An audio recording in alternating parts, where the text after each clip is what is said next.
Anong ingay yun?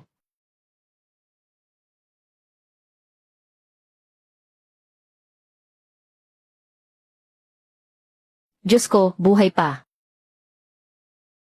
Sa ganitong kalamig ng panahon, sinong walang kaluluwa ang gumawa nito?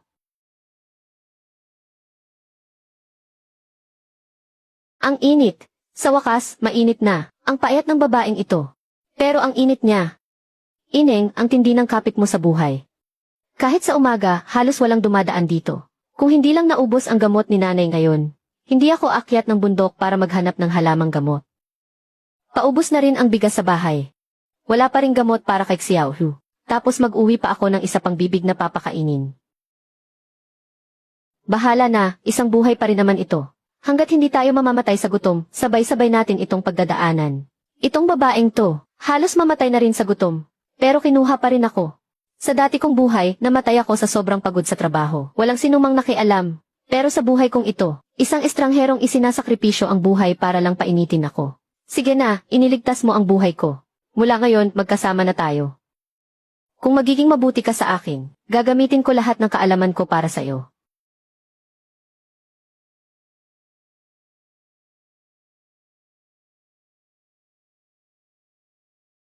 Nay, nakauwi na po ako. Siuni ang anak. Bakit ang tagal mo? Umakyat po ako ng bundok para maghanap ng halamang gamot. Inabutan po kasi ako ng ulan kaya madulas ang daan. Nay, kumain na po ba kayo? Huwag mo na akong alalahanin. Itabi mo na lang ang kanin para kay Huzi. Ayos lang ako sa matandang butot balat ko. Nay, paano po kayo gagaling kung hindi kayo kakain? Maglulugaw po ako. Kahit humigop man lang po kayo ng kaunti. Huwag niyo akong tingnan, lang ang kaya kong inumin sa ngayon. Yang kakarampot na bigas nyo, unahin nyo na. Yung matanda at yung anak mo. Ayos na sa akin ang Kakaiba talaga ang batang to. Inabandona ng halos buong gabi pero hindi man lang umiyak. At ang paraan niya ng pagtingin sa mga tao, para siyang nakakaintindi ng sinasabi. Nandito ang nanay ni Huzi. Siya mismo ay hindi kumain kahit isang subo. Uminom ang biyenan ng kalahating mangkok ng lugaw. Kumain ang anak niya ng kalahating pirasong tinapay. Wala siyang itinira para sa sarili niya kahit isang kagat. Anong klaseng buhay ba ito?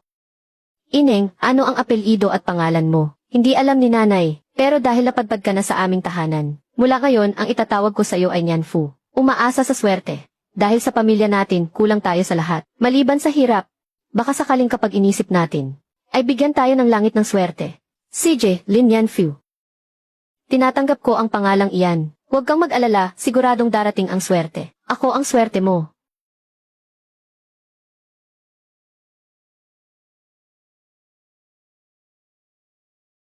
Lilit. Hoy, mga taga-pamilya Lin, nandyan ba kayo? Matandang Zhu, anong kailangan mo? Anong kailangan ko, ha? Kung hindi pa ako pumarito, siguro ay nakalimutan mo na. Ang utang ng pamilya mo sa pamilya Chen na 30 tael ang pila. Kasama ang tubo. Ngayong araw, 36 na tael at 7 sentimo na iyon. Naaalala ko, gagawa ako ng paraan para mabayaran bago matapos ang buwan. Bago matapos ang buwan. Ganyan din ang sinabi mo noong nakaraang buwan. Ano ang tingin mo sa pamilya Chen, nagpapatakbo ng kawanggawa? Aba, at saan naman galing ito? Sa sobrang hirap nyo, pati daga ay nagugutom na sa bahay nyo. Nagpulot pa kayo ng batang kalye para alagaan. Sarili mong anak na hangal, hindi mo na nga kayang buhayin. Nagdagdag ka pa ng ayaw na ng iba. Hindi ka ba natatakot na baka may dalang kamalasan ang batang iyan? At maging dahilan ng pagkamatay ng buong pamilya mo. Matandang Zhu, maghugas dila ka. Ang lakas ng loob mong sigawan ako. Ikaw na may utang, ikaw pa ang may ganang magalit. Makinig ka sa akin. Sinabi ng amo namin, kapag hindi mo nabayaran ang pilak sa loob ng 3 araw, ang titulo ng 3 ektaryang lupa nyo ay mapupunta na sa pamilya Chen namin, pati itong bulok na bahay nyo. Kukunin din namin bilang pambayad utang. 3 araw, sige 3 araw. Umalis ka na, Dehi. Lasiu, at yang pamilyang Chen na iyan. Pamatay tao ang patubo nila. Tapos ang kakapal pa ng mukha. Maghintay lang kayo, ang utang na babayaran ng pamilya Chen nyo ay mas malaki pa ng 10,000 beses kaysa sa 36 na pirasong pilak na to. Hindi walang silbi kung puro galit lang.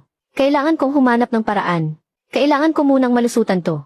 Sa nakaraang buhay ko, isa rin naman akong manggagawang bugbog sa trabahong 996. Anong matinding pagsubok na ba ang hindi ko naranasan? 36 na pirasong pilak lang naman, di ba? Itong mga kaalaman sa isip ko, siguradong magiging pera. Ang problema, hindi ako naririnig ni Xunyang. Hay, kapag nagsasalita ako, puro uwaa lang ang naririnig. Paano na to? Nian Fu, anak, huwag kang matakot. Hahanap pa si nanay ng paraan. Hindi ako natatakot, gusto kitang tulungan. Naririnig mo ba ako? Pilitin mong isipin, kinakausap kita. Mailunas ang sakit ni Xiaohu. At mababayaran niyo rin ang utang ninyo. Narinig mo ba? Sino yung nagsalita kanina? Narinig ni Xunyang. Uwaa. Baka dahil lang sa sobrang pagod. Buong gabi akong walang tulog. Tapos binwisit pa ako ng matandang Zuna yon. Kaya siguro naririnig ko na ang mga bagay na wala naman. Hindi yan guni-guni. Tumingin ka sa akin. Totoong kinakausap kita.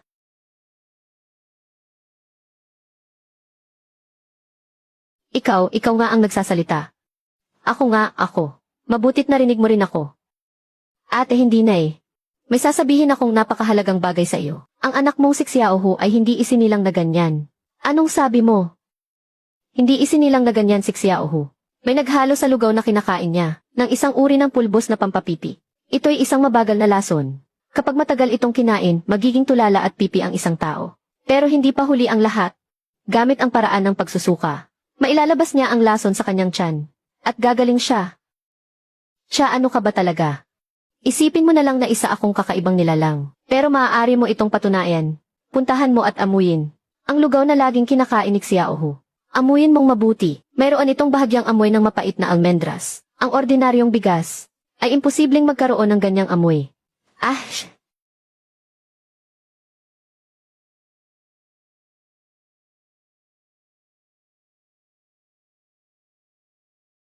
Totoo nga, may mali rito. Chen. Noong nakaraang buwan, si matandang Zhu ng pamilyang Chen, nang magdala siya ng mga tao para maningil ng utang, pumasok siya sa kusina. Sabi ni matandang Zhu, titingnan daw niya kung gaano karami pa ang natitirang bigas sa bahay namin. Para malaman kung sapat na itong pambayad utang. Titingnan ang bigas si matandang Zhu. Sinamantala niya ang pagkakataon para haluan ng kung ano ang lalagyan niya ng bigas. 4 na taong gulang pa lang si Xiaohu. Ang mga kinakain niya ay galing lahat sa lalagyan na iyan, na kinukuha mo para iluto, di ba? Ang laso na pulbos ay hinalo sa harina ng bigas. Halos pareho lang ang kulay, kaya hindi mo talaga mapapansin. Pagkatapos niyang kainin iyan ng ilang buwan, unti-unting naging tulala at pipi ang bata model. Hindi likas ang sakit ng anak ko. May nanakit sa kanya. Pero hindi ito ang oras para maghanap ng sisisihin. Iligtas muna natin si Huzi. Kailangang mailabas ang lason sa tiyan niya. Pasukahin mo siya gamit ang tubig na may asin. May asin naman kayo, di ba? Damihan mo ang asin, tunawin sa tubig, at ipainom para sumuka siya. Kapag naisuka na niya lahat, painumin mo ng maligamam na tubig. Gawin mo to sa loob ng 3 araw. Pasukahin mo siya 1 beses kada araw. Kapag nailabas na lahat ng lason, unti-unti na siyang babalik sa dati. CJ.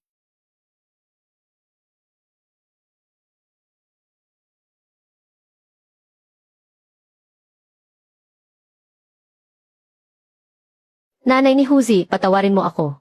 Hindi alam ni Lola na may nakapasok sa kusina. Sabi ni matandang Zhu. Sige na, anak, makinig ka. Huzi, inumin mo to at gagaling ka. Inumin mo lang at gagaling ka na. Ayan, yan nga ang kulay. Yang mga itim na yan ang lason. Hayaan mo lang siyang isuka lahat.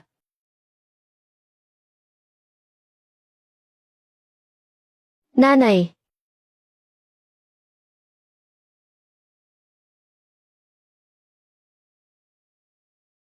Nanay, masakit po ang ulo ko. Huzi, anak ko. Tinawag mo akong nanay. Nakakapagsalita ka na. Ang anak ko, si Huzi. Tama na, tama na. Huwag ka nang umiyak, marami pa tayong kailangang gawin. Nagsisimula pa lang to. Xuniang, anong nangyayari? Lola, si Huzi. Huzi. Diyos ko po. Ang apo ko.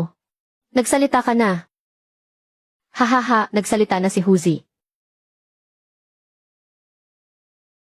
Nakita mismo ng 2 mata ko. Si Huzi na akala natin ay may problema. Hindi naman pala siya ganoon. Hindi niyo alam kung paano. Yung bigla ang pagsasalita ni Huzi. Grabe ang iyak ni Xiuniang. Ngayon lang ako nakakita ng ganoong klaseng lungkot. Nakasabay ng sobrang saya sa pag-iyak. Totoo ba? Naging parang wala sa sarili yung bata. Mahigit 2 taon na. Sabi ni Dr. Wu wala ng lunas. Pero si Xiuniang mismo ang nakapagpagaling sa kanya. Hindi ko nga alam kung anong paraan ang ginamit niya. Ang mahalaga, nakapagsalita na si Huzi at natawag na niyang nanay. Lesiu, baka naman panandalian lang ang paggaling niya. Baka makalawa, bumalik na naman siya sa dati. Biyudang Zhang, ang sama talaga ng bibig mo. Magaling na yung bata. Bakit ka nagsasabi ng ganyang kamalasan? Titingnan ko. Gusto kong makitang magsalita si Huzi na parang wala sa sarili. Kita mo na, kumalat na ang balita. Malalaman din agad ng pamilya Chen. Yung taong naglason. Ano kaya ang gagawin niya kapag nalamang hindi tumalab ang lason? 2 paraan. Una, dadagdagan niya ang dosis. Pangalawa, mag-iisip siya ng ibang paraan para kalabanin ang pamilya Lin. Kahit alin pa dyan, maghihintay ako.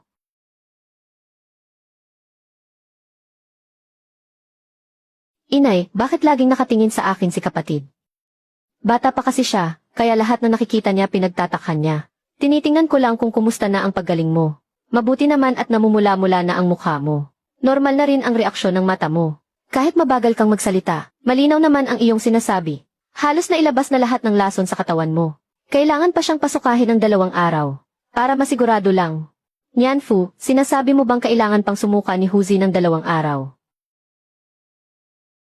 3 araw na sunod-sunod, para malinis ng tuluyan ang natitirang lason. Pagkatapos ng 3 araw, palitan mo na ng maligamam na am. Para kumalma ang tiyan niya, huwag mo na siyang pakainin. Nang kahit anong galing sa banga na iyon.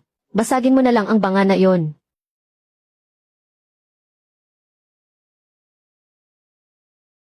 Oh, taga-pamilya Lin, nagkita na naman tayo. Nagmamadali kasi akong umalis kahapon. Kaya may nakalimutan akong sabihin sa iyo. Anong problema? Tungkol sa utang ng pamilya ninyo. Umuwi ako at maingat naming kinwenta ng amo ko. Sabi dati 36 na tael at 7 kyan.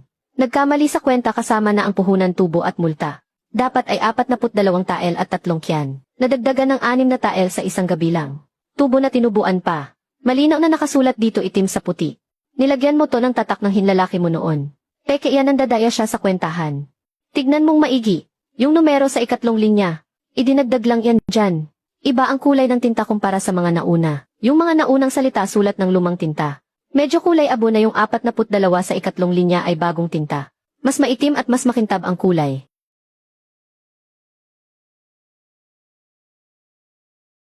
Alengzu itong salita sa 2 linya. Idinagdag lang to, di ba? Anong pinagsasabi mo? Hindi ka naman marunong bumasa. Hindi nga ako marunong bumasa. Pero nakikilala ko, ang kulay ng bago at lumang tinta. Ano nang akala mo sa kinbulag? Ay, ikaw naninirang puri ka. Ito ay sulat kamay mismo ng amo namin. Yang papel ay isang listahan ng mga nawawalang gamit na isinulat na noon pa. Nakasulat dyan, ninakaw ng pamilyang Lin ang isang pilak na pansipit sa buhok ng pamilyang Chen. Nanain niya munang kunin iyang pansipit mo na pilak, at itatago sa sarili niyang manggas. Tapos ikaw ang pagbibintangan niyang nagnakaw sa pamilyang Chen. Huling-huli sa akto. Sa oras na yon hindi ka lang pagbabayarin ng utang. Kakalagkarin ka pa sa hukom. Alengzeu. Ano nang laman ng kaliwang manggas mo? Ano? Kaliwang manggas na sisiraan ka na ba ng bait? Ayaw mong ipakita ha? Aray bitawan mo ako. Anong ginagawa mo? Nanangkit siya ng tao tulong. Away yan ng mga babae. Bakit kayong 2 lalaki nakikialam dyan? Huwag kang gumalaw dyan.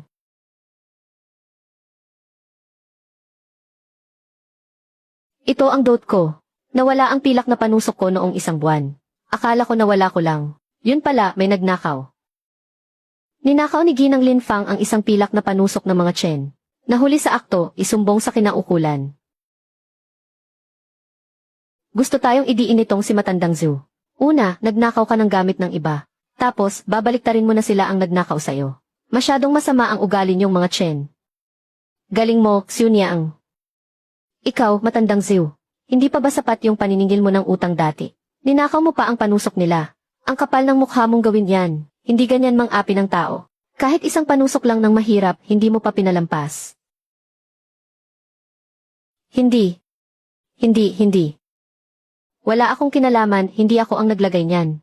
May nagdiin sa akin. Matandang Zhu, itong panusok at ang sulat na ito. Ikaw mismo ang may dala, galing yan sa manggas mo. Nakita ng buong nayon pamilya Lin. Xiu Niang, nagkamali ako. Inutusan lang ako ng amo, wala akong kasalanan dito. Huwag mo akong isumbong. Nakikiusap ako, huwag mo akong isumbong. Bumalik ka at sabihin mo sa amo mo. Babayaran ko ang pilak. Pero dapat ang bilang ay ayon sa orihinal na utang. 36 na tael at 7 mes, walang labis, walang kulang.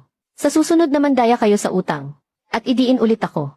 Hindi kita isusumbong ngayon, pinagbibigyan lang kita. Sa susunod, didiretso na ako sa korte para magreklamo.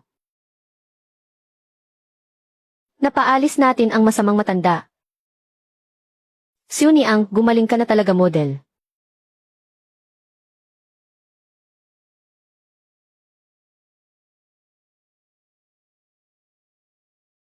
Magaling ang ginawa mo. Salamat sa iyo Nian Fu. Huwag kang magpasalamat, sinabi ko nang iniligtas mo ako. Utang ko sa iyo ang buhay ko, kaya tama lang natulungan kita. Pero huwag ka munang magsaya. Isang suntok pa lang ang nasasalag natin. Marami pa tayong haharapin. Hindi basta-basta susuko ang pamilya Chen. Alam ko, ang una nating gagawin ay pagalingin muna ang biyenan mo. Pagkatapos ay kikita tayo ng pera para makabayad ng utang. Ginoo, hindi ko po alam kung paano niya nalaman. Maayos ko namang itinago ang papel na iyon. Para siyang may matang nakakakita sa lahat. Direkta niyang hinalughog ang manggas ko. Sabi niya, iba raw ang kulay ng tinta. Sabi niya, may bagong tinta at may lumang tinta. Magkaiba raw ang kulay. Pero Ginoo, hindi siya marunong bumasa at sumulat. Isa lang siyang babaeng taga-bukid. Paano niya iyon mapapansin? Hindi porket hindi marunong bumasa ay bulag na siya. Sabi mo, may pinulot siyang bata noong isang araw.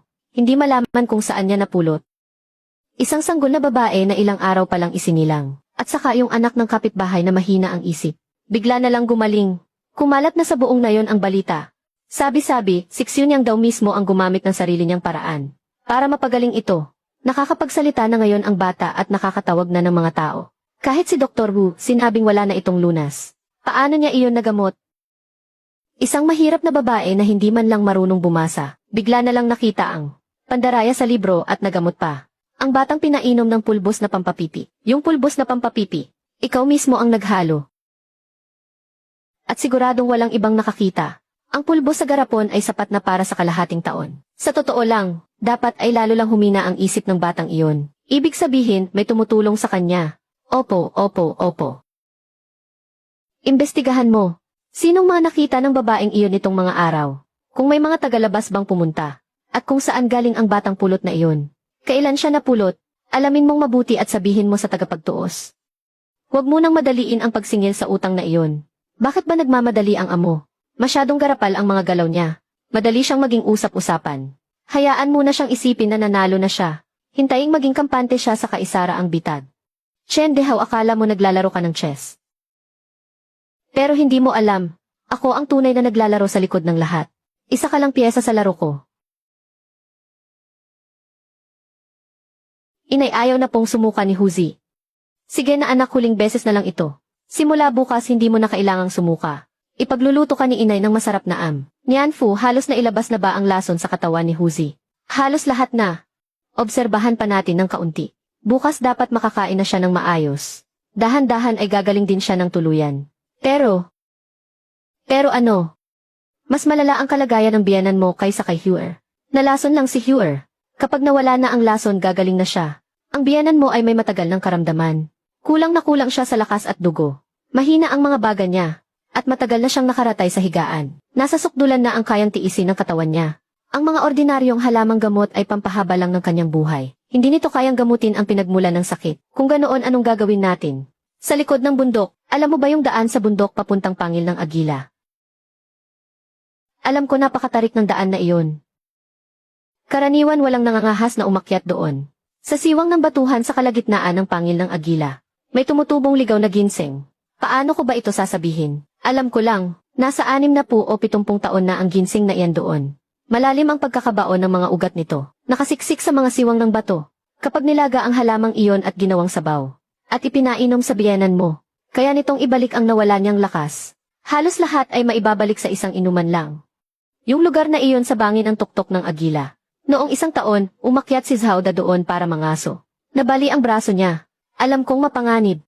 Pero iyon na lang ang tanging pag-asa ng biyenan mo. Ang gamot ni Dr. Wu ay pampatagal lang ng oras. At hindi na rin siya magtatagal.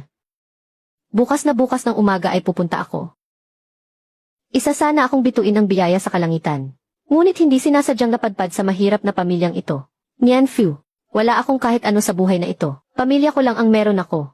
Mula pagkabata, sinasabi na sa akin ni nanay, na ang kapalaran ng isang babae ay ipinaglalaban niya. Hindi iyan hinihintay lang. Sabihin mo sa akin, kung saan ito tumutubo, iyon lang ang kailangan ko. Ako na mismo ang aakyat. Sa bandang silangan ng bangin, may isang pahalang na siwang. Nasa bandang itaas ng gitna ng bangin. Sa pwestong may lapad na mga 3 dangkal. Natatakpan ng mga damo ang siwang. Kailangan mong alisin ang mga iyon para makita ang dahon ng ginseng. Tandaan mo, sa bandang silangan, malalim ang ugat ng ginseng. Huwag mong hihilahin ng malakas. Kailangan mong dahan-dahang tuktukin ang paligid ng mga ugat para makuha ito. Kapag nabali, mawawala ang halos lahat ng bisa nito.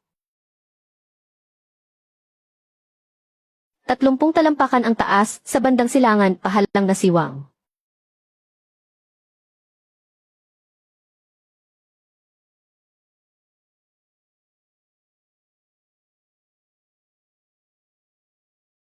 Gaano na siya katagal na wala? Maliwanag na. Yung lugar na iyon sa bangin ang tuktok ng agila. Alam ko lang kung nasaan iyon. Pero hindi ko alam kung gaano kahirap ang daan. Sana pinigilan ko siya. Ubo, ubo, ubo.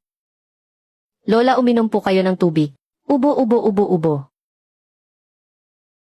Nasaan si Nanay Xiuxiu? Sabi ni Nanay may aasikasuhin lang daw siya sa labas. Pinabantayan niya si Lola kay Huzi.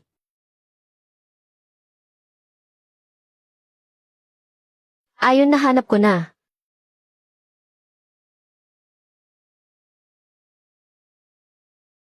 Sige, balik na tayo.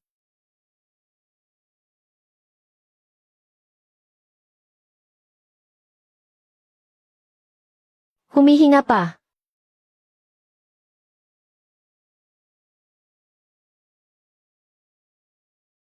Lola, nakapikit na at hindi gumagalaw. Inay, kapit lang po kayo. Huwag kang mataranta, humihinga pa. Bilisan mo, hugasan mo iyang ginseng. Hiwain ng maninipis tapos pakuluan. Pakuluan mo sa malakas na apoy. Dapat manipis na manipis ang hiwa ng ginseng. Magpakulo ka ng isang mangkok at ipainom mo agad sa kanya, bilis.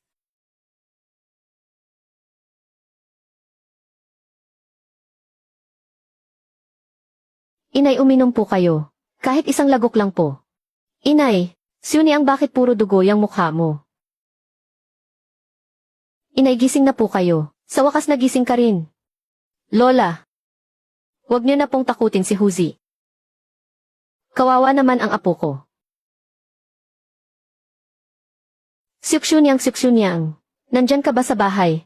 Kamusta na ang biyanan mo? Nag-init ako ng sabaw ng manok, dinala ko para sa kanya. Diyos ko, anong nangyari sa'yo? Bakit puro dugo ang katawan mo? Wala ito, nadapa lang ako. Ale, tuloy po kayo. Gising na si Inay. Gising na ang matanda. Hindi ba't sinabing malubha na siya noong nakaraang araw? Paano mo siya napagaling? Gumamit ako ng ligaw na ginseng. Ang ginseng ay napakamahal niyan. Saan mo naman nakuha yan? Ikaw mismo ang umakyat sa bangin ng agila para kunin yan. Siuniang, hindi mo na inisip ang buhay mo. Buhay pa ako, at buhay pa rin siya, sapat na yon. Sabi ni Nian Fu, Siuniang, sa 2 buhay ko. Ikaw ang pinakamatatag na babaeng nakilala ko. 88. Magandang balita, napakagandang balita. Kuya Zhao, ano't tila nagmamadali ka? May sulat galing sa bayan, tapos na sa paglilingkod si Danyu. Pinakawalan na sila ng gobyerno. Sabi nila, pauwi na raw sila. Mga 7 o 8 araw na lang ay makakauwi na sila. Totoo ba ang sinasabi mo? Totoo. May ipinaskil na anunsyo ang gobyerno sa bayan. Sinasabi kong ako mismo ang nakakita. May listahan ng mga pangalan doon. Malinaw na nakasulat ang pangalang Lindanyu. Inay, talaga po bang babalik na si Itay? Xiao Hu, babalik na ang tatay mo. Ang tatay mo, pauwi na. Ang Danyu ko ay babalik na. Napakagandang balita nito. Sa wakas, natapos na rin ang paghihirap mo. Babalik na sila. Nako, napakabuti naman ito. Sa wakas, makakabalik na rin sila. Magiging maayos na ang lahat ngayon. Ang mga kalalakihan sa ating ngayon ay nakabalik na lahat. Nga, magiging maayos na ang lahat. Mali ang balitang ito. Mali ang panahon. Ang mga nagsisilbi sa sapilitang paggawa ay grupo-grupong pinapauwi. Ang grupo ni Linda New, ayon sa normal na takda ng trabaho, ay may 2 buwan pa bago matapos. Imposibleng pauwiin sila ngayon. At isa pa, puro pangalan lang ang nasa anunsyo. Walang anumang paliwanag. Kung normal ang pagpapauwi sa kanila, dapat may tiyak na petsa ng pagdating at lugar kung saan sila susunduin. Nagdikit lang ng listahan tapos sinabing pauwi na sila. Hindi ganyan gumalaw ang gobyerno. Mas mukha itong pekeng balita na sinadyang ipakalat. Peke ito, peke ang balitang ito. Hindi kailanman pinalaya si Linda New. Ibinenta siya ng kapatas sa isang iligal na minahan para gawing alipin. Kung hindi ninyo ililigtas ang mga tao sa minahan na iyon, madalas itong gumuho. Ang sinumang matabunan sa loob ay hindi mabubuhay ng higit sa 1 buwan. Siuniang, huwag ka munang magdiwang. Ang asawa mo ay kasalukuyang nasa isang iligal na minahan na tinatawag na Tungluugaw. Ang 2 kamay niya ay nakakadena. Araw-araw, 24 na oras siyang walang tigil na nagmimina. Ang pangalan ng kapatas na iyon ay Liu Bazi. Dalubhasa siya sa ganitong gawain. Ang pagbebenta ng mga sapilitang manggagawa sa mga iligal na minahan. Ang anunsyo sa munisipyo ay pinalsipika lang ni Liu Bazi. Ang layunin nito ay para isipin ng mga pamilya ninyo. Napauwi na sila, para hindi niyo sila hanapin o isumbong sa mga otoridad. At kapag tumagal na, ituturing na lang silang nawawala, mamamatay sa loob ng minahan na kahit mga buto ay hindi na matatagpuan. Siuniang, anong nangyari sa'yo, natulala ka na ba sa saya? Nian Fiu, totoo ba ang mga sinasabi mo? Sana nga kasinungalingan lang ito. Pero totoo. Ang iligal na minahan sa Tunglugaw ay nasa kabundukan, 70 li ang layo mula rito. Kahit hanapin mo sa munisipyo, hindi mo makikita ang minahan na iyon. Wala iyon sa anumang opisyal na talaan. Lihim iyong binuksan ni Liu Bazi at ng ilang lokal na siga. Kayo lang mismo ang makakapagligtas sa kanya. Nian Fiu, saang direksyon ang Tunglugaw? Paano kami makakarating doon? Ilang tao ang nagbabantay sa minahan na iyon? 70 li sa hilaga ng bayan. Pagkalagpas ng White Horse River, lumiko pa kanluran papasok sa lumang gubat. Kalahating araw na lakad sa bundok. Makikita ang isang abandonadong grupo ng mga kuweba. Tunglu Ravine. Nasa lambak sa likod lang ng mga kuweba. Ang mga bantay ay nasa 7 o 8 tao. Lahat sila ay tauhan ni Liu Bazi. May dalang mga itak. Mayroong mahigit 10 manggagawa na nakakulong sa minahan. Lahat sila ay nakakadena. Mag-isa lang ako. Hindi mo ito kakayanin ng mag-isa. Kailangan mong maghanap ng tulong. Si Zauda. Nakapangaso na siya sa lugar ng White Horse River. Kabisado niya ang daan at magaling siyang lumaban. Kayang-kaya niyang labanan ang 2 o 3 tao. Nabalian ng braso si Zauda noon. Magaling na ang braso niya ngayon. Nakita ko siya. Nag-uwi pa nga siya ng baboy ramo kamakalawa. Ang mahalaga ay kung mapagkakatiwalaan mo siya. Ito na ang lahat ng ari-arian ko. Kahit isang maayos na sulat para humingi ng tulong, hindi niya kayang isulat ng maayos. Pero handa niyang isugal ang lahat. Ate, anong problema? Hindi pa bumabalik si Danyu. Peke pala ang anunsyo na iyon. Siya, ibinenta sa iligal na minahan sa Tunglu Ravine. Ano? Iligal na minahan sa Tunglu Ravine. Ibinenta ng isang kapatas na nagngangalang Liu Bazi. Nakakadena habang nagmimina ng bato. Kung hindi natin siya ililigtas ngayon, baka huli na ang lahat. Si Danyu, isang taong napakabait, sino ng tarantadong gaganyan sa kanya? Kuya, ito ang aking dote. Itong pilak na pansipit, sapat na para sa gastusin sa daan. Ito ang lugar na ginuhit ko. Mula sa hilaga ng bayan, 70 li. Pagkalagpas ng White Horse River, pakanluran. Pakiusap tulungan mo akong ibalik si Danyu. Ate, anong ginagawa mo? Itong panuksok na ito na lang ang lahat ng mayroon ako. Alam kong delikado ang daan na ito. Pero kapatid mo si Danyu. Huwag ka nang magsalita. Itago mo na iyang panuksok mo buhay ng kapatid ko. Hindi mo kailangang ipagpalit sa dot mo. Ang Tunglugaw alam ko kung saan banda iyon. Nadaanan ko na iyan dati noong nangangaso ako. Nakakita ako ng mga abandonadong kuweba. Erzusi gising na siyang may gagawin tayo. Master Zhao, mga kasama kunin ang mga gamit, alis na. Pumunta tayo sa Tungluugo para iligtas si Kuya Danyu. Ano, hating gabi na ah? Huwag nang maraming satsat, tara na. CJ. Ang magagawa lang natin ngayon ay maghintay. At ihanda ang mga gamit para sa pagbalik niya. Nasa minahan si Danyu. Hindi maganda ang kalagayan niya doon. Siguradong puro sugat iyan pagbalik niya.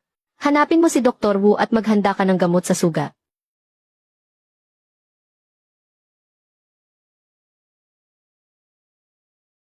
May dalawang nagbabantay sa labas. Hindi natin alam kung ilan pa ang nasa loob. Kuya, hindi yata maganda kung susugod tayong tatlo ng basta-basta. Hindi tayo susugod, nakikita mo ba iyong bunto ng kahoy? Hintayin nating makatulog sila ng mahimbing. Unahin nating pabagsakin iyong dalawa sa labas. Tapos papasok tayo ng dahan-dahan. Paano kung may 5 o 6 sa loob? Makitid ang loob ng minahan. Hindi sila makakagalaw ng maayos. Ako ang haharap sa kanila. Kayong dalawa sirain inyo ang mga kadena. Palayain ninyo ang mga trabahador. Kapag napalaya natin sila, mahigit 10 malalakas na trabahador iyon. Sapat na sila para tulungan tayong lumaban. Tara na, tara na.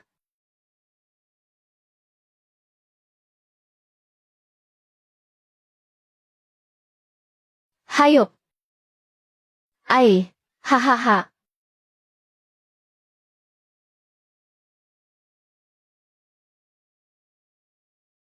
Danyu.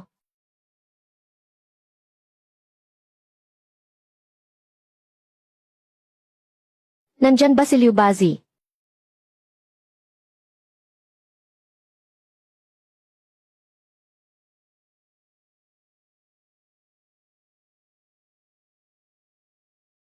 Danyu, Danyu. Tumingin ka sa akin. Kuya Zhao. Kuya Zhao. Huwag ka nang magsalita. Iuwi na kita. Hinihintay ka na ng asawa mo. Tara na, sumunod kayong lahat sa akin.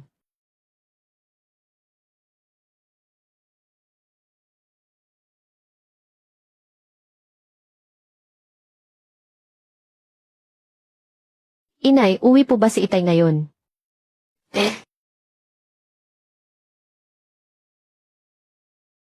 Danyu, Itay. Tia. Xiunyang. Nakauwi na ako. Ah. Itay, bakit ka pumayat ng ganito? Diyos ko po. Danyu, anong hirap ang pinagdaanan mo? Mga walang kaluluwa ang mga taong to. Lahat sila, parang mga kalansay sa kapayatan. Gawa ba to ng tao? Kawawa naman sila, ang mga buhong nakapatas na iyon. Dapat sa kanila pagtatagain hanggang mamatay. Umuwi na muna tayo, tama, umuwi na.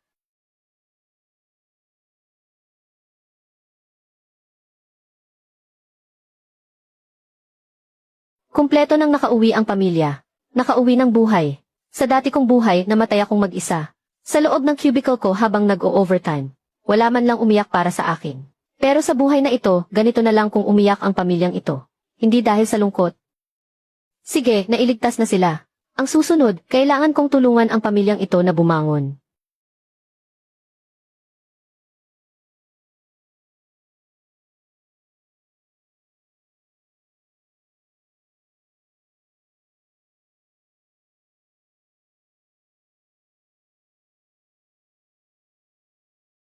Danyu, Xiunyang. Ayos ka lang ba? Noong nasa minahan ako, may kasama akong minerong mas matanda sa akin. Taga Shandong siya. May sinabi siya sa akin. Anong sinabi niya? Sabi niya, sa mundong ito, ang mga taong matitino ay parang baboy na hinihintay lang katayin. Kung hindi ka kakagat, ikaw ang kakagatin. Ayoko nang maging baboy na iyon. CJ, hindi na kami magiging ganito. Oras na. Kayong mag-asawa, makinig kayong mabuti. May sasabihin ako sa inyo. Isang bagay na tuluyang magbabago sa buhay ng pamilya Lin. Sa likod ng Eagle Big Cliff sa bundok, may isang tagong lambak na may sapa. Sa dulo ng lambak ay may isang natural na kuweba. Ang bukana nito ay natatakpan ng mga baging. Mula sa labas ay wala kang mapapansin. Sa loob ng kuweba, may mga kayamanang galing sa dating prinsipeng si Tao Mengshi. Mga ibinaon na banga ng pilak, at mga dahon ng ginto. Hindi na mahalaga kung ano ang pangalan ng prinsipeng iyon. Basta't noong mga huling taon iyon ng dating dinastya. Noong panahon ng digmaan at kaguluhan, tumakas siya patimog dala ang kanyang mga ari-arian. Nang makarating siya sa lugar na ito, hindi na niya kinayang tumakbo pa. Kaya isinilid niya ang mga pilak at dahon ng ginto sa mga banga. At ibinaon sa loob ng kuweba. Kalaunan, pinatay siya ng mga humahabol sa kanya. Ang kayamanang iyon ay wala nang sinumang nakaalam pa. Tago ang lokasyon ng kuweba. Ilang dekada nang walang sinumang nakakapasok doon. Ang pilak ay humigit kumulang 1,200 tael. Ang mga dahon ng ginto naman ay nasa isang maliit na bowl. Kung kukumputin sa kasalukuyang halaga, sapat na yon para mabuhay ng sagana ang 3 henerasyon ng pamilya nyo. Ito, kung totoo man yan. Maliwanag ang buwan ngayong gabi. Magdala kayong 2 ng mga sako at lubid. Dumaan kayo sa landas sa likod ng Eagle Big Cliff. Pagtawid nyo roon, makikita nyo na ang lambak. Tandaan nyo, huwag ninyong ipapaalam sa kahit sino. Kahit kanino, malinaw ba? Kukuha ako ng mga sako. Ang sabi ni Nian Fu, nasa dulo raw ang kuweba. Sabi niya, natatakpan daw ng mga baging ang bukana. Hindi raw halata mula sa labas. Wala namang kuweba rito. Danyo, tumingin ka sa kaliwa. Sa paanan ng pader na bato, malapit sa tubig. May isang kumpol ng napakakapal na matandang baging. Higit pa sa doble ang kapal sa mga baging sa tabi nito. Hawiin mo ang kumpol ng matatandang baging na iyon. Nasa likod nito ang bunganga ng kuweba. May kuweba nga talaga.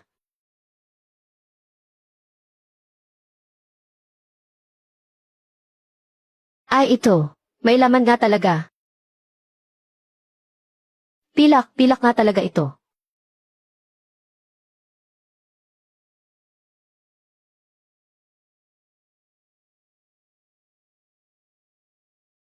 Xiunyang. Hindi na tayo mahirap.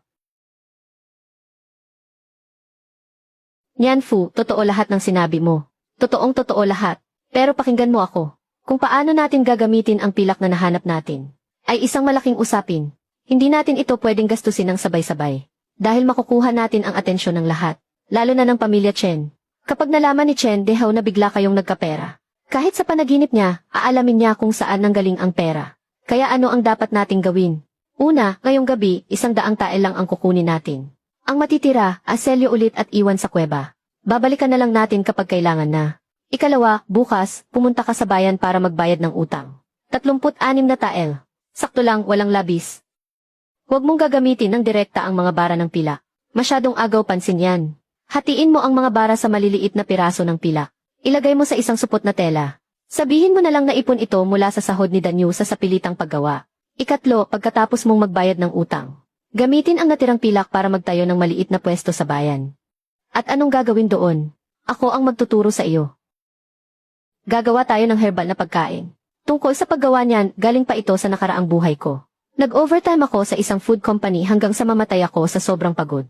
Kahit namatay na ako noon, ang lahat ng resipe ay nasa isip ko pa rin. Ang bundok sa likuran ay puno ng mga ligaw na halamang gamot. Ituturo ko sa iyo kung paano ito paghahaluin.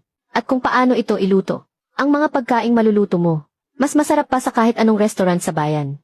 At masustansya pa. Kayang-kaya ng mahirap. Magugustuhan ng mayaman. Magtatagal ang negosyong ito. Xiunyang, kung anong sabihin mo, yon ang gagawin ko.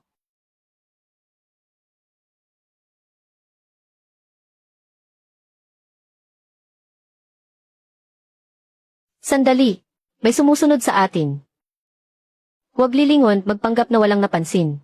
Magpatuloy lang sa paglakad hanggang sa kurbada sa unahan. Danyu, bigla kang magtago sa likod ng malaking bato sa gilid ng daan. Magtago ka at hayaan mo akong magpatuloy sa paglakad. Kapag dumaan na ang sumusunod sa tapat ng bato, sunggaban mo siya mula sa likod.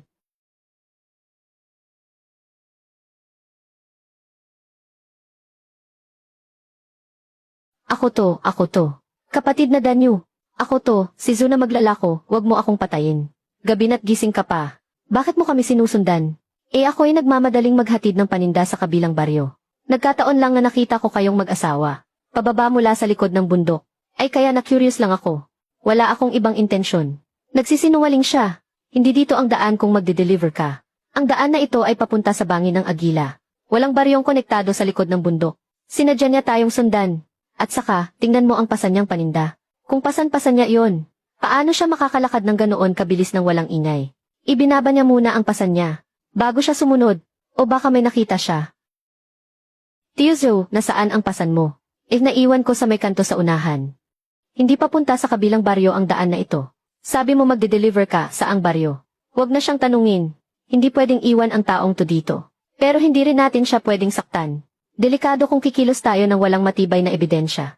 Magkakaroon ka lang ng problema. Hayaan mo na siyang umalis, pero simula ngayon, bantayan mo siya. Siya ang espiya ng Shiguzai dito sa baryo.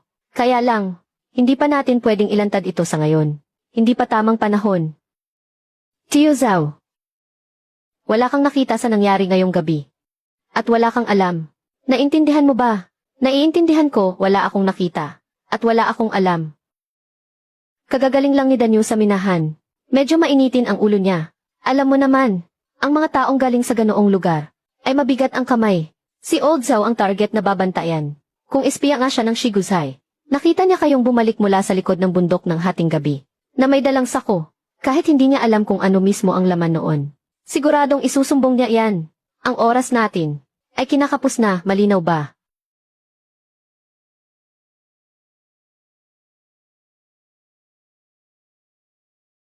Anong isasanla mo?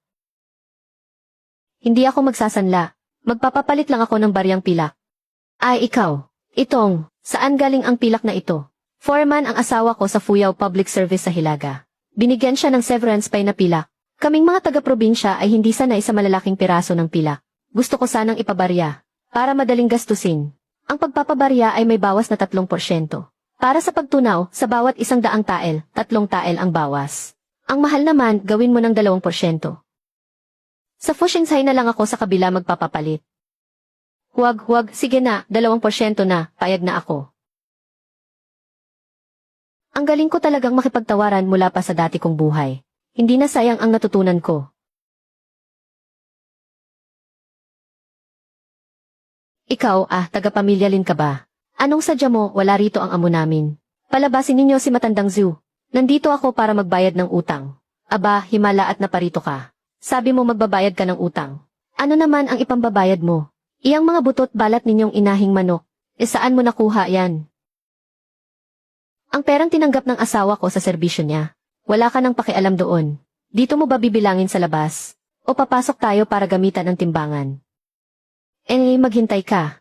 Tatawagin ko ang tagapagtuos. Ang totoong palabas ay ngayon palang magsisimula.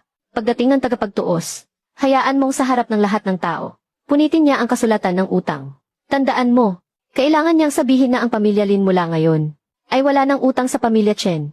At sabihin niya ng malakas, para marinig ng lahat ng dumaraan.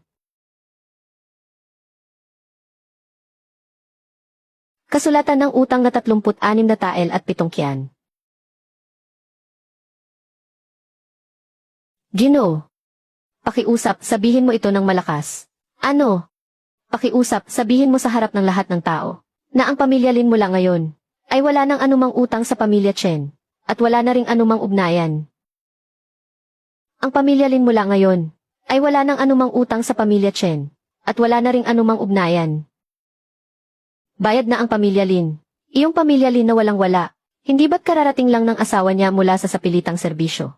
Saan naman sila nakakuha ng ganoong karaming pera? Pinaghirapan niya iyan. Bakit, bawal na ba ngayong umahon sa hirap ang mga dukha? Matandang Zhu, bayad na ang utang. Simula ngayon, huwag ka nang magpapakita sa bahay ko. Tapos na ang unang sampal. Hindi maaari. Impossible. Ang pera mula sa sapilitang serbisyo. Ngunit ang amo ay nasa sapilitang paggawa. Walang bayad pagkatapos ng serbisyo. Hindi nagbibigay ng pilak ang korte sa mga tao.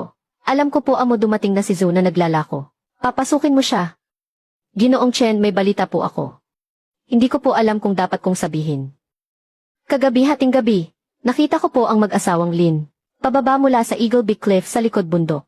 May pasan silang 2 sako na punong-puno. Mukhang mabigat kaya sinundan ko po para tingnan. Pero nahuli ako ni Linda New. Napakabagsik ng taong iyon ngayon. Tinutukan niya ng kutsilyo ang leg ko. Pinagbawalan niya akong magsalita. Likod bundok Eagle Big Cliff mga sako. Sa tingin ko po, malamang sa likod bundok, nakahukay sila ng bagay na mahalaga. Kung hindi, isang pamilyang sobrang hirap na nangutang pa sa mataas na interes. Saan sila kukuha ng pilak pambayad utang sa isang gabi lang? Magaling ang ginawa mo. Huwag mo nang sasabihin ito sa iba.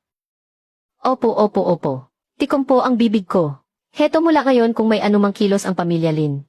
Ipagbigay alam mo kaagad sa akin. May kayamanan sa likod bundok magaling. Dumating na sila. Alam kong kikilos ka. Chen Dehao, akala mo ba nagtatago ka sa dilim? Pero hindi mo alam na iyang si Zhu na naglalako sa tabi mo. Ang pagpunta niya sa iyo, matagal ko nang inaasahan. Gusto mong wasakin ang pamilya namin. Tingnan mo muna ang sarili mo. Kung mayroon ka bang ganyang katibay na ngipin.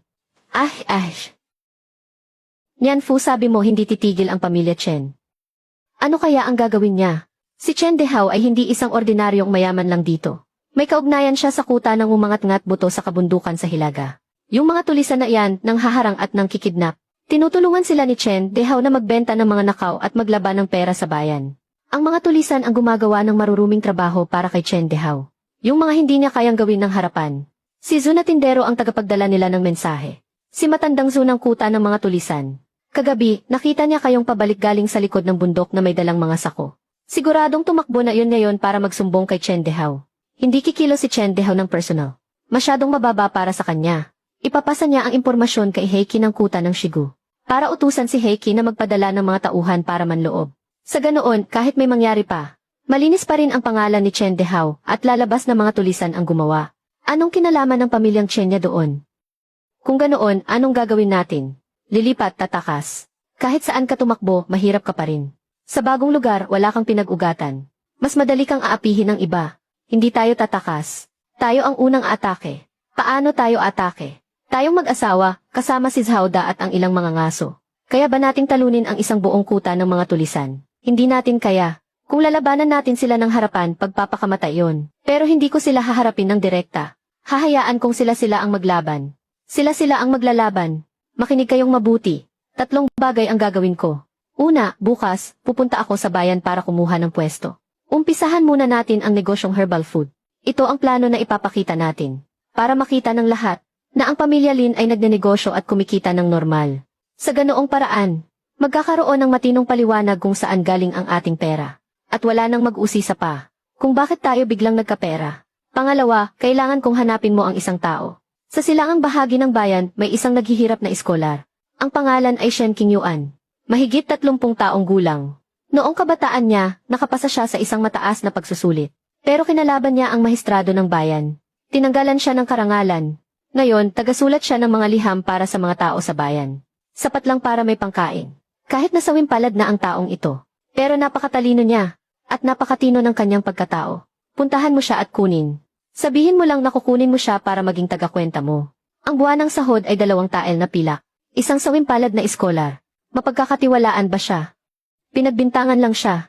Yung mahistrado ng bayan na kinalaban niya noon ay si Chen Dehao. Sinuhulan ng 300 tael na pilak. Ibig sabihin, may alitan si Shen Qingyuan at ang pamilya Chen. Ang kaaway ng kaaway ko ay kaibigan ko. Bukod pa riyan, para sa ikatlong bagay na gagawin ko. Kailangan ko ng isang taong marunong sa batas. At marunong gumawa ng mga kasulatan para tumulong. Ang pangatlong bagay, magsasampa ako ng kaso. Ipunin ang ebidensya ng pakikipagsabuatan ni Chen Dehao sa mga bandido ng Shigu. Lampasan ng korte ng bayan at direktang ihatid sa mesa ng prepekto. Lampasan ng korte ng bayan at direktang magsampa ng kaso sa prepektura. Hindi ba ito paglabag sa tamang proseso? Ang mahistrado ng bayan ay tao ni Chen Dehao. Ang pagsampa ng kaso sa korte ng bayan ay parang kay Chen Dehao mo na rin mismo sinabi. Sayang lang ang pagod. Tanging sa pag-apela sa mas mataas na korte natin siya mapapabagsak, pero may parusang 20 palo. Iyon ang patakaran. Pero hanggat matibay ang ebidensya, at tinanggap ng prepekto ang regalo. Kapag napatunayan ang krimen ni Chen Dehao na pakikipagsabuatan sa mga bandido, kahit ang paglipol sa buong ang kanya ay hindi kalabisan. Sino ang tatanggap ng 20 palo? Danyo, ikaw na. Ayos lang ang 20 palo. Naranasan ko na ang mas masakit pa riyan sa minahan. Sasamahan kita. Kailangan muna nating kunin ang ebidensya. Kung walang ebidensya, walang saysay ang anumang isasampa nating kaso. At itong ebidensya na ito, hindi basta-basta ibibigay sa atin ni Chen Dehao yan. Tayo mismo ang kailangang kumuha. Paano makukuha ang mga sulat sa pagitan ni Chen Dehao at Heiki? Nakatago yon sa study room ng pamilya Chen. Sa loob ng secret drawer ng desk na gawa sa rosewood. Alam ko kung nasaan ang mga sulat na iyon. Pero ang tanong ay sino ang makakapasok sa study room ng mga Chen? May isang taong makakapasok doon, si Chen Fu. Si Chen Fu ang matagal ng katiwala ng pamilya Chen. Mahigit 20 taon na siyang nagsisilbi sa pamilya Chen. Araw-araw siyang pumapasok sa study room umaga't gabi. Para maghatid ng tsaa at merienda kay Chen Dehao. At para ayusin ang mga dokumento. Nasa kanya ang susi ng study room. Siya lang ang bukod tanging tao maliban mismo kay Chen Dehao. Na malayang nakakapasok at labas sa study room. Pero tao siya ng mga Chen. Bakit naman niya tayo tutulungan? Dahil may utang siyang isang buhay. Kaninong buhay ang utang niya? Sa akin, may anak na babae si Chen Dehao. Sarili niyang anak, noong gabing ipinanganak siya. Nagpatawag si Chen Dehao ng isang manghulang taoist na nagngangalang Hubansian. Para hulaan ang kapalaran niya, sabi ng manghula, magdadala raw ng kamalasan ang bata sa mapapangasawa nito. Isang buhay na puno ng kamalasan at kalungkutan. At naniwala si Chen Dehao sa hula. Kinuha ni Chen Fu ang bagong silang nasanggol na babae. para lunurin sa isang malalim na lawa hanggang mamatay. Pero hindi iyon nagawa ni Chen Fu. Dinala niya ang sanggol sa daanan sa likod ng bundok. Inilagay niya ito sa isang butas sa ilalim ng malaking bato. Umaasang may dadaan at makakakita sa kanya. Napakalakas ng ulan noong gabing iyon. Ang daan sa likod ng bundok ay halos walang dumadaan kahit sa umaga. Ako ang batang iyon na inabandona. Ikaw ang tunay na anak ni Chen Dehao. Kaya pala, noong gabing iniwan ka sa likod ng bundok, umakyat ako ng bundok para kumuha ng halamang gamot at doon kita natagpuan. Ikaw ang nagligtas sa akin. Kung hindi dahil sa'yo, matagal na sana akong namatay sa lamig. O di kaya'y tinangay na ng mabangis na hayop. Hinubad mo ang damit mo para ibalot sa akin. Kahit na wala ka na ring halos makain. At binuhat niya pa ako pauwi.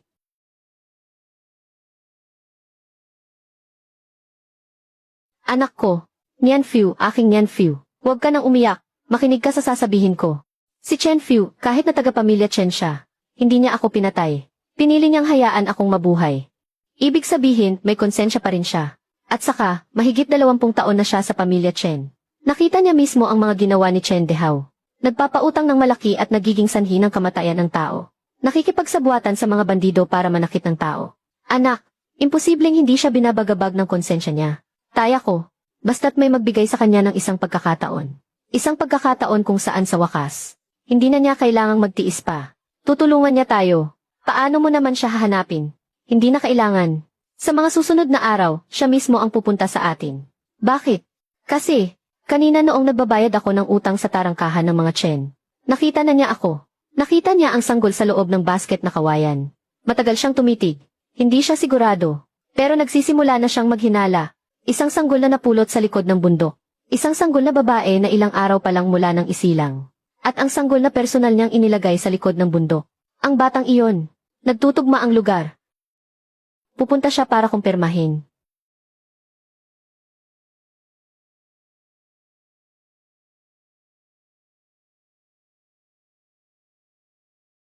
Ginang, magpapasulat po ba kayo ng liham? Ginoong Shen, hindi ako magpapasulat. Mayroon akong hihilinging tulong sa iyo. Ang buwan ng sahod ay 2 pirasong pilak. Ginang, nagbibiro ka yata. 2 pirasong pilak. Anong tulong naman ang maibibigay ng isang bigong iskolar na tulad ko? Nakatumbas ng ganyang halaga. Ginoong Shen, binawi ang iyong titulo. Dahil ginalit mo si Maestrado Huang. Tama ba, kaya ka ginigipit ni Maestrado Huang? Ay dahil nagsulat ka noon ng isang artikulo na naglalantad ng kanyang panunuhol. At ang perang panuhol na iyon ay galing kay Chen Dehao. 300 tael, tama ba? Paano mo nalaman ang lahat ng ito? Hindi lang ako ang nakakaalam. Ginoong Shen, galit ka ba kay Chen Dehao? Anong gusto mong gawin ko? Pumasok muna tayo para mag-usap. Nakipagsabuatan sa mga bandido. At naging dahilan ng pagkamatay ni Xiao Hu. Ininsulto si Lin Danyu. Pinilit silang magtrabaho sa iligal na minahan. Itong si Chen Dehao ay talagang. Ginoong Shen, gusto ko siyang kasuhan at lampasan ang korte ng bayan. Ididiretso ko sa gobernador mismo. Pero hindi ako marunong bumasa o sumulat. Hindi ko naiintindihan ang batas. Hindi ako marunong gumawa ng formal na reklamo. Kailangan ko ng isang tao na tutulong sa akin na ayusin ang lahat ng ebidensya para maging isang matibay na kaso. At isulat ito bilang isang demanda. Para kapag nakita ito ng gobernador, wala siyang magagawa kundi tanggapin ang kaso. At gusto kong ikaw ang taong iyon. Ate, alam mo ba? Na kapag lumaktaw ka sa paghahain ng reklamo, kailangan mo munang tumanggap ng 20 palo. Kahit na manalo ka pa sa kaso, hindi lang pamilya Chen ang makakabangga mo. Ang mahistrado ng bayan, ang guzhay at maging sa korte ng probinsya. Maaaring may koneksyon din ang pamilya Chen. Halos tiyak na kamatayan ang haharapin mo sa landas na ito. Alam ko, Ginoong Shen. Ilang beses mo nang binuklat-buklat ang librong iyan. Iyong papel na nakasingit sa loob. Ilang taon mo na bang itinago iyan?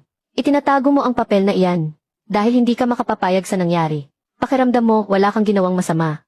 Sina Chen Dehao at Maestrado Huang ang nagsabuatan. Para wasakin ka, napakatagal mo na silang kinamumuhian. Hindi dahil sa duwag ka kaya hindi ka makapaghiganti. Dahil hindi mo ito kayang mag-isa. Ngayon hindi ka na nag-iisa.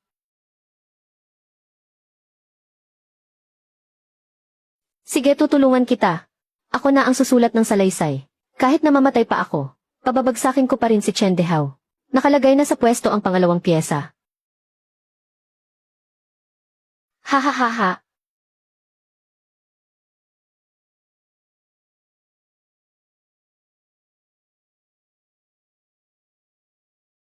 Ginang ng pamilya Lin. May kailangan po sa akin si Butler Chen. Ginang ang batang ito. Saan niyo po siya natagpuan? Sabihin mo sa kanya ang katotohanan. Sa daanan sa bundok sa may Eagles Big Cliff. Sa isang guwang sa ilalim ng malaking bato. Napakalakas ng ulan noong gabing iyon. Ang guwang sa ilalim ng malaking bato. Malakas na ulan ako ang naglagay sa kanya roon. Alam ko. Alam mo. Matagal ko nang hinala iyan. Sa tingin mo ba, nasa hating gabi ng isang maulang gabi, sa daanan sa likod ng bundok, isang sanggol na binalot sa magandang klase ng tela, ay basta na lang mahuhulog mula sa langit. Ginang iyon ang tunay na anak ng amo. Inutusan ako ng amo na ilunod siya. Hindi ko iyon kayang gawin. Inilagay ko na lang siya roon. Sa pag-asang kaawaan siya ng Diyos, na may makakakita sa kanyang dumaan. Pagkatapos noon hindi na ako nangahas na mag-usisa. Hindi nangahas magtanong sa loob ng maraming taon.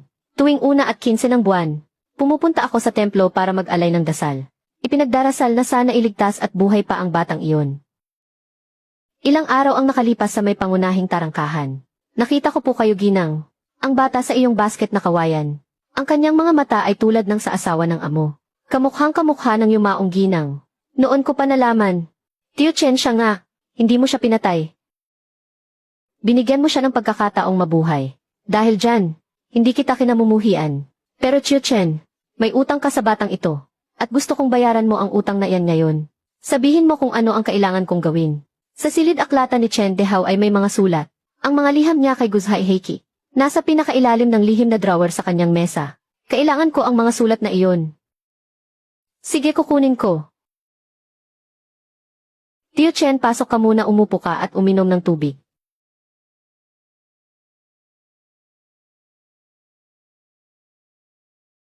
Iha, patawad. Nakaayos na ang ikatlong hakbang. Tuyo ang panahon, mag-ingat sa apoy.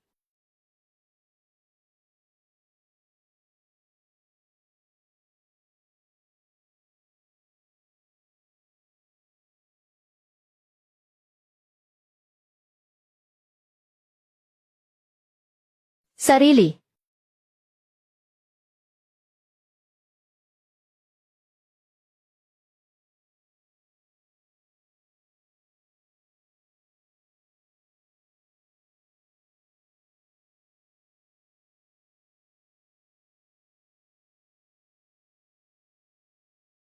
Nandito na ang lahat. Ang bayarin sa mahigit 20 taon ay nandito na lahat. Tio Chen, pag uwi mo ngayong gabi, magkunwari kang walang nangyari. Pumasok ka bukas na parang normal lang. Alam ko, bago niya pa malaman na nawawala ang mga gamit, nasa daan na tayo papuntang Kapitolyo. Tio Chen, kapag nagtagumpay tayo, babagsak ang pamilya Chen. Mawawalan ka na rin ng trabaho sa kanila. Pero huwag kang mag-alala, hanggat may natitirang pagkain ang pamilya Lin. Hindi ka magugutom. Iha, patawarin mo ako. Wala nang utang.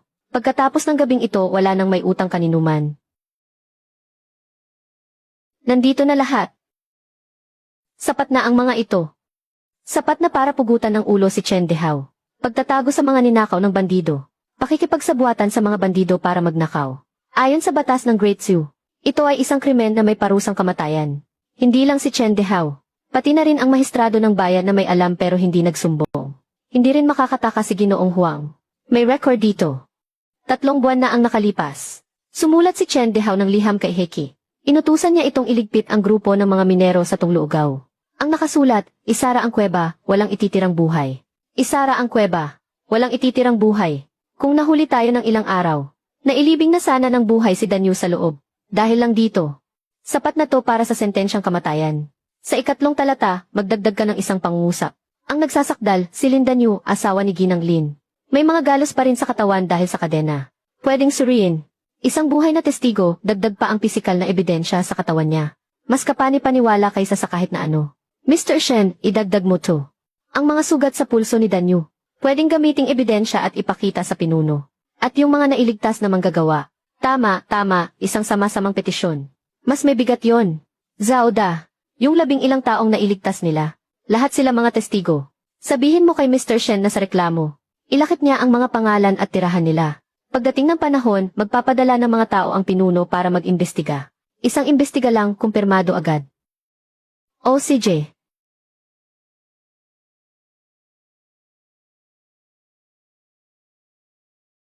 Mr. Shen, umalis na kayo. 120 li ang layo papuntang lungsod. Kayang marating ng mabilis na kabayo sa loob ng 2 araw. Kapag nalaman ni Chen Dehao na nawawala ang mga gamit, mahahabol niya kayo sa loob lang ng 1.5 araw. Kaya hindi kayo pwedeng dumaan sa pangunahing daan. Sa pangunahing daan, mahahabol kayo ng mga tauhan ni Chen. Dumaan kayo sa maliit na daan paakyat sa Qinglong Ridge. Mas malayo ng kalahating araw ang biyahe kumpara sa pangunahing daan. Pero makipot ang daan at hindi kasya ang mga kabayo. Paanyo lang ang magagamit nyo. Hindi kayo masusundan doon ng mga tauhan ni Chen na nakakabayo. Habang umiikot sila para harangin kayo sa kabilang dulo. Nadaanan ko na ang daan na iyan sa Qinglong Ridge. Mahirap pero kakayanin. Naiaalis kami ni Danyu sa isang malayong lugar. Babalik din kami sa loob ng 3 hanggang 5 araw. Ipinagkakatiwala ko po sa inyo si Hue. Sabi ni Tia Wang. Araw-araw siyang pupunta para tumulong sa pag-aalaga. Sige na pabagsakin mo na ang mga taong nanakit sa atin. CJ, tara na 120 milya ang lalakbayin. 3 araw. Hindi tayo pupunta doon para magreklamo, kundi para humingi ng hustisya. Hustisya para sa isang mahirap. Hustisya para sa isang anak na babaeng itinakwil. Hustisya para sa isang lalaking muntik ng ilibing ng buhay. Isang taong tinanggalan ng karangalan bilang isang iskolar. Chen Dehao. Noong itinakwil mo ako, malamang hindi mo pinangarap na ang sanggol na itinapon mo ay personal kang ihahatid sa kamatayan balang araw.